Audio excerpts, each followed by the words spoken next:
अनेक जाणकार लोकांना नाही विचारलं तर आत्ताच्या सद्यस्थितीत सगळ्यात वयोवृद्ध बैल बघा आणि अजून तीच रग आहे, तोच पार आहे.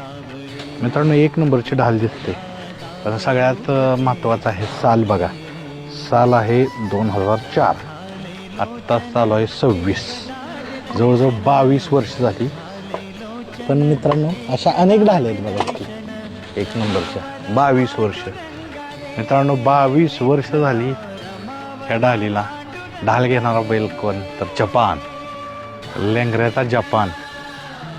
कसं काय, जर जुन्या पिढीला माहिती आहे की बैल काय होता, हो, पण नव्या पिढीला समजा असं तुम्हाला वर्णन करायचं असेल बैल, तर कुठल्या भाषेत वर्णन करा, काय सांगाल?